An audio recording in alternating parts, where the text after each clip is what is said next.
지난 50화에서 황기만이 10억 원을 요구하는 괴한들에게 납치당하며 황씨 집안에 또 다른 충격이 몰아쳤습니다.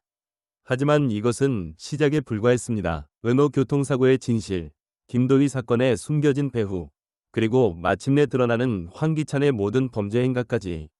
51화에서는 그동안 숨겨져 왔던 모든 진실이 폭탄처럼 터져나옵니다. 과연 황기찬은 이 위기를 어떻게 넘길 수 있을까요?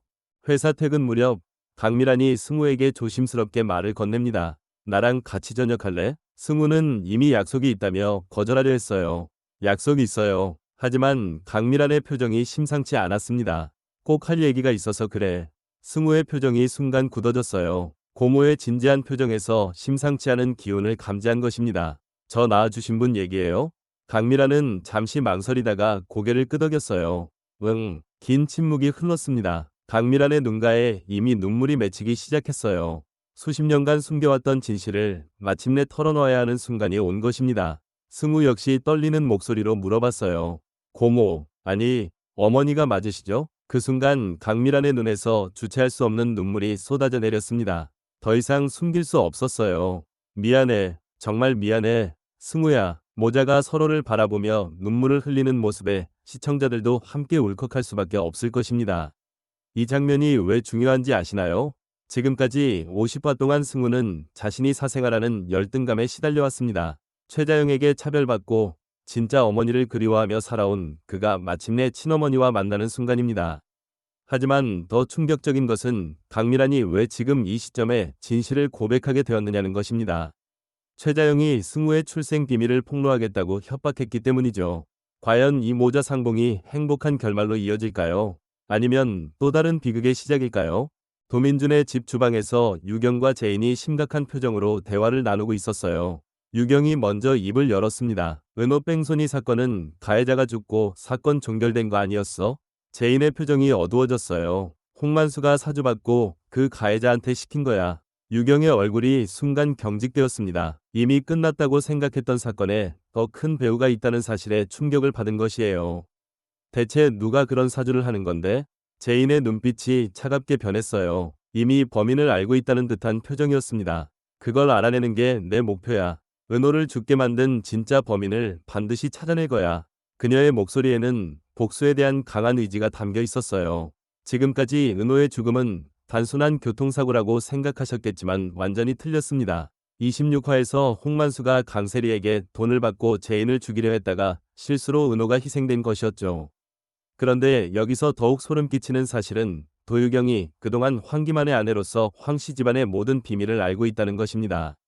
48화에서 재인이 황기만이 은호 유괴에 연루되었다는 사실을 알게 되었는데 이제 유경까지 진실 추적에 합류하게 된 것입니다.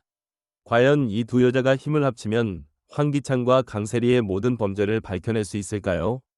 황기찬이 떨리는 손으로 유괴범들이 보낸 영상을 재생했어요. 가족들이 모두 모인 가운데 스마트폰 화면에는 초췌한 모습의 황기만이 나타났습니다. 화면 속 황기만이 절규하듯 말했어요.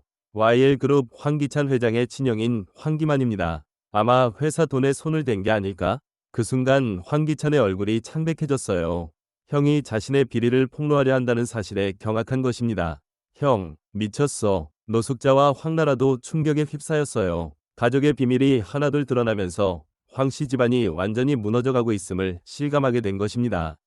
황기찬은 급하게 전화를 걸어 홍만수를 불렀지만 과연 이 위기를 어떻게 수습할 수 있을까요? 이 납치 사건이 단순한 우연이라고 생각하시면 큰 오산입니다. 40화에서 황기만이 홍만수에게 고리 대금을 빌렸고 44화에서 홍만수가 족발집을 난장판으로 만들며 돈을 독촉했던 것을 기억하시나요? 그런데 지금 황기만을 납치한 것도 바로 그 홍만수의 사람들일 가능성이 높습니다. 더욱 무서운 것은 황기만이 형 황기찬의 비리를 폭로하겠다고 하는 것인데 이것이 과연 진심일까요? 아니면 황기찬을 협박해서 자신을 구해달라는 뜻일까요? 형제가 서로를 배신하는 최악의 상황이 펼쳐지고 있습니다. 드디어 사선동 재건축 디자인 경합 품평회가 시작되었어요. 사회를 맡은 승우가 엄숙하게 말했습니다. 지금부터 사선동 재건축 디자인 경합을 시작하겠습니다. 마음에 드는 디자인에 투표해 주시면 됩니다.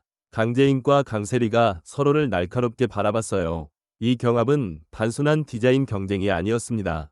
제인에게는 복수의 첫 단계이고 세리에게는 자신의 지위를 지키는 마지막 기회였어요. 심사위원들이 두 작품을 꼼꼼히 살펴보는 가운데 긴장감이 극에 달했습니다. 과연 누가 승리할까요? 그리고 이 결과가 두 사람의 운명을 어떻게 바꿔놓을까요? 이 디자인 경합이 왜 중요한지 아시나요?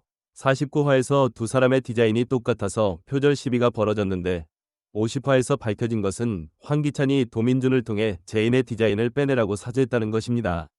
하지만 제인은 이미 이것을 예상하고 가짜 디자인을 넘겨준 상태였죠. 즉, 강세리는 지금 가짜 디자인으로 경합에 나선 것입니다. 더욱 놀라운 것은 이 경합이 심사위원장이 바로 정호성, 즉 패트릭이라는 것입니다. 김도희의 삼촌이자 제인의 든든한 조력자인 그가 과연 어떤 판정을 내릴까요? 강세리의 몰락이 시작되는 순간을 목격하게 될 것입니다.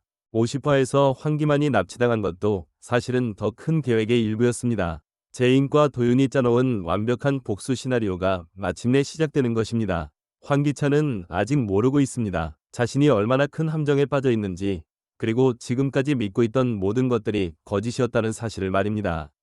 강세리 역시 마찬가지입니다. 자신의 모든 과거가 폭로되고 황기찬마저 등을 돌리게 될 순간이 다가오고 있다는 것을 꿈에도 모르고 있죠. 과연 51화에서는 어떤 충격적인 진실들이 드러날까요? 황기만의 납치 사건 뒤에 숨겨진 진짜 목적은 무엇일까요? 그리고 마침내 모든 진실을 알게 된 황기찬과 강세리는 어떤 선택을 하게 될까요? 여왕의 집 51화 절대 놓치지 마세요.